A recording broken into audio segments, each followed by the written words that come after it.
Madam Mokshitha pi ಅವರು serials ಆಗಿರ್ಬೋದು ಸಿನಿಮಾಗಳಲ್ಲಾಗಿರ್ಬೋದು ತುಂಬ ಕಥೆಯನ್ನು ಆಯ್ಕೆ ಮಾಡ್ಕೊಳ್ಳೋದ್ರಲ್ಲಿ ತುಂಬ ಚೂಸಿ ಆಗಿರ್ತಾರೆ ಅಂತ ಮಿಡಲ್ ಕ್ಲಾಸ್ ರಾಮಾಯಣ ಒಪ್ಕೊಳ್ಳೋದಕ್ಕೆ ಕಾರಣ ಏನು ಅಂತ.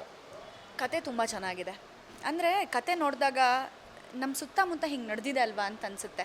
ಇದು ಯಾವುದೋ ಒಂಥರ ಬಿಲ್ಡಪ್ ಕತೆ ಆಗಲಿ ಆ ಥರ ಎಲ್ಲ ಅಲ್ಲ, ನಮ್ಮ ಸುತ್ತಮುತ್ತನೇ ಈ ಥರ ಕತೆ ನಡೆದಿದೆ ಅನ್ನೋ ಫೀಲ್ ಬರುತ್ತೆ ನಿಮಗೆ. ಆ್ಯಂಡ್ ಇದು ಡಿ ಗ್ಲಾಮ್ ಲುಕ್. ಎಲ್ಲ ಹೀರೋಯಿನ್ ಅಂತಂದರೆ ವಾವ್ ನಾವು ಸಕ್ಕದಾಗಿ ಸ್ಕ್ರೀನಲ್ಲಿ ಕಾಣಿಸ್ಕೊಬೇಕು ಹೀಗೆಲ್ಲ ಅನ್ಕೊತಾರೆ. ಬಟ್ ನನಗೆ ಚೆನ್ನಾಗಿ ಅಭಿನಯ ಮಾಡಬೇಕು. ಸೊ ನನ್ನ ಅಭಿನಯನ ಜನ ಮೆಚ್ಕೋಬೇಕು ಅಂತ ಹೇಳೋದನ್ನು ಇಷ್ಟಪಡ್ತೀನಿ ನಾನು. ಸೊ ಹಾಗಾಗಿ ಆ ಡಿ ಗ್ಲಾಮ್ ಲುಕ್ಕೆ ನನಗಿದು ಒಪ್ಕೊಳ್ಳೋಕ್ಕೆ ಅಂದರೆ ಪ್ರೇರೇಪಿಸ್ತು.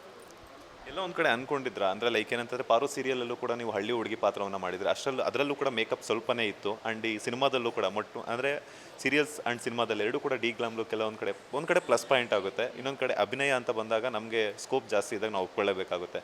ಸೊ ಸಿನಿಮಾದಲ್ಲೂ ಇದೇನಾ ಅಂತ ಕೊರಗಿದ್ದುಂಟಾ ಅಂತ? ಇಲ್ಲ, ಖಂಡಿತ ಇಲ್ಲ. ಹಂಗಿದ್ದಿದ್ರೆ ನಾನು ಇದನ್ನು ಒಪ್ಕೊತಾನೆ ಇರಲಿಲ್ಲ. ಹಂಗೆ ಯಾವತ್ತೂ ಅನಿಸಿಲ್ಲ. ನೋಡಿ, ಪಾರು ಆ ಪಾತ್ರದಲ್ಲಿ ನೀವು ಹೇಳಿದಾಗ ಅಲ್ಲೂ ಅಷ್ಟೇ ಕಮ್ಮಿ ಮೇಕಪ್, ಮಿನಿಮಲ್ ಮೇಕಪ್ಪು, ಆ ಹಳ್ಳಿ ಹುಡುಗಿ, ಆ ಮುಗ್ಧತೆನೇ ಜನರಿಗೆ ಇಷ್ಟ ಆಗಿದ್ದು.